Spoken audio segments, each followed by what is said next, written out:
Hey everyone, my name is Dr. Dolores Tarver. I'm a licensed psychologist here in Georgia, coming to you with your next mental health moment. And today we will be discussing fathers, you are not forgotten. June 21st is Father's Day, and we are very aware that Father's Day is treated somewhat differently than Mother's Day. Mother's Day definitely has more pomp and circumstance. The stores are full of flowers and balloons and cards, and people are encouraged to buy different gifts for their moms. You're sent emails, you see advertisements all over social media. Father's Day looks a little different. And there's a lot of different reasons for that. I want to kind of highlight some of those in the video for today. Father's Day is often considered an afterthought. We frequently think that fathers are not emotional beings. We don't consider them necessarily to be an active part of raising children when they're younger. I think that we don't even think about men in terms of when women have miscarriages or families lose children at early ages or during the birthing process or are even murdered. The attention is often placed on the mother, and the father is not thought about as this emotional being and how he's impacted by those kind of situations. For some people, Father's Day evokes negative emotions because maybe there are strained relationships with their fathers. There is this perception that fathers are often absent from homes, but we don't really talk about the factors that may be at play with that absence, such as is a mother manipulating a child and keeping a child away from a father because of some of the negative feelings she has toward a father. Is the father incarcerated? Because we know that Black and brown fathers, for example, often get longer sentences and are more frequently arrested than white counterparts. Are we in situations where a father is not present because he's in the military and he's not able to be there for some of the important events that he would like to be present for? Is the father in a situation where he has a severe and profound mental health disorder that he's unable to be present for his child?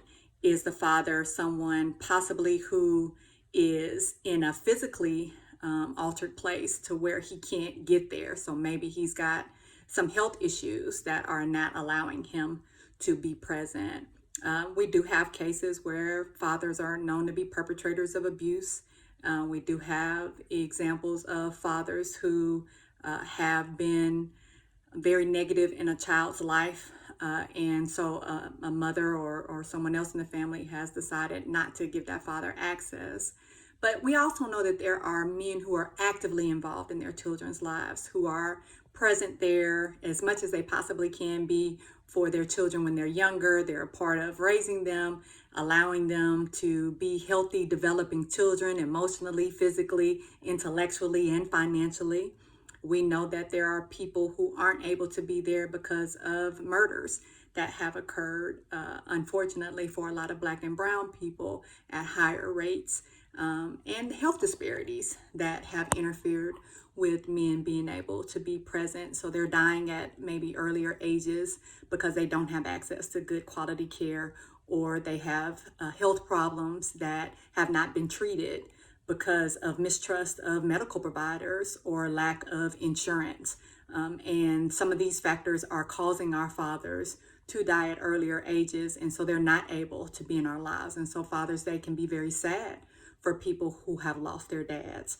We have men who are working out of the country, or they're working on ships or on railroads or on oil rigs where they're unable to be with their families. We have coronavirus that is going on right now, where some men aren't able to access their children and families in the way that they would like to. And for some men, Father's Day feels just like judgment. It's a reflection of, hey, here are all the negative stereotypes of men and how you're not as involved as some people think that you should be, or that there's these stereotypes that we have about how men are hard and not emotional. And I think that also interferes with our ability to be able to really connect with our men on Father's Day. We see men as not necessarily being emotional beings as much as we see them as being breadwinners sometimes and as being disciplinarians. And so we cheat them out of the opportunities to have the range of fatherhood that they would like to be able to have with their children. And I think honestly, we have struggled even with men being able to connect with other men and show any kind of hurt or pain or other emotions when Kobe Bryant and his daughter, among several others, died in a helicopter crash. We saw men collectively mourning, and the question was, why are you all so upset about Kobe Bryant dying? And what came out of that was this hashtag girl dads, because I think a lot of men connected with, one, the love that Kobe had with his child, his daughter in particular, and two, it made men really think about their mortality. Regardless of why Father's Day is viewed differently, I think it's important for us to understand why we need healthy fathers in our lives. Men are the first, when they're dads, they are the first relationships that we have in our lives with men. So they allow us to be able to interact with a man, to be able to learn how to have balance in terms of being respected as well as being able to express ourselves. Men often teach us boundaries. They are the people that help us learn how to be assertive and stand up for ourselves. A father's love is unconditional, and even when you mess up, dad's going to still be there. He's going to love you. He's going to help you see the alternatives to maybe some of the choices that you made, but he's going to be there for you every time. Even when you wreck that car, even when you fail out of school, like dad is going to be there to support you. I think it's also important that fathers are able to see our change and our growth. They are not necessarily inhibiting in the way of wanting us to stay small and enjoy those moments. They want to see us grow. They want to see us develop. They are the ones that tell us we can pursue those dreams and that give us hope for who we can be in the future. They are able to offer that right guidance at the right time for us and that needed affection just when we need it. So we need our dads. Fathers are very important to us in terms of our development. So how can we honor our dads? And I recognize that for some of us, whether you have a strained relationship with your dad or you've lost your dad, he's no longer here with you, or you're unable to be with your dad, or you just want to love on your dad because you have him here. These are some things that you can do with any of those as potential things that you're working through. So ask your father what his favorite things are. I think a lot of times we give these trite socks and ties as gifts and grills as gifts, and we never really take the time to ask the men in our lives, like, hey, make me a list of what you actually want. We tend to do this with women.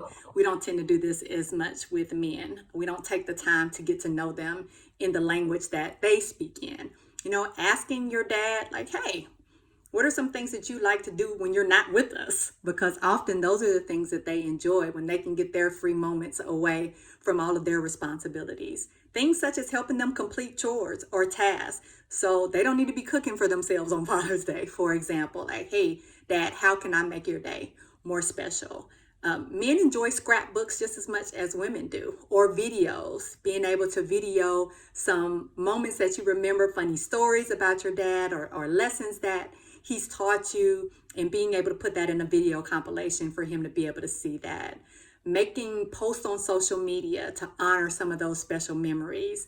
Going to places that you and your dad used to go to together if your dad is no longer with you, or enjoying a favorite meal that you all would have enjoyed together, or some ways if your father is no longer here. Writing their biography.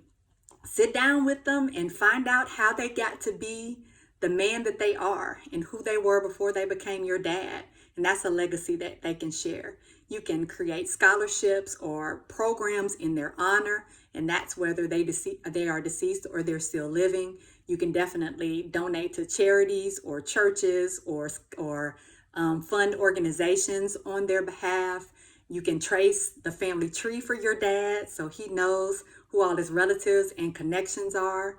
You can remember fathers on days that they may be mourning, the loss of brothers, that they may be mourning the loss of their own dads, that they may be mourning the loss of children, battle buddies, people who have been significant in their lives. We tend to forget men on those days. They need us on those days as well. Scheduling dates with your dad. Never underestimate the importance of being present with your father. Having that time with your dad to share and spend with him. Make that date once a week, once a month, quarterly, to let him know how important he is to you. You can write him a letter and share all kinds of memories with him. You can make him a card or make him other things. There may be things that he needs. He may want a particular meal for someone to prepare it for him just the way he likes it. You can make that. He may be someone that is looking for a specific type of sweater or a specific item he can't find that can be made.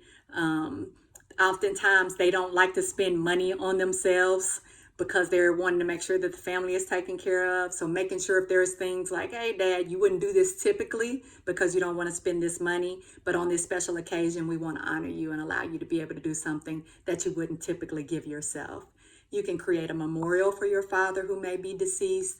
You can do an activity that you would have done together. You can learn how your dad communicates and be able to speak in his language. Sometimes we'll say, my dad's not very talkative. He's a quiet man, but he communicates in his way. So figuring out the way that he communicates. You can pray for him. If you are struggling with the relationship that you have with your dad, you can work on your forgiveness. You can work on pursuing healing. Even if you're not going to necessarily be able to have a relationship with your dad, understanding that he did the best that he knew how to do. And understand that possibly he had some mental health concerns or some addiction issues or some other things that kept him from being the type of father that you wanted him to be, but that you're able to release yourself from the pain of that so that you can have loving relationships with other men. Be the best person that you can be. That is one of the greatest ways we can honor our dads, is to be their greatest dreams fulfilled. And that's a legacy that they will continue to have even when we're gone. You can create a poem for your dad. You can make a tribute to your dad, share memories with other people about your dad.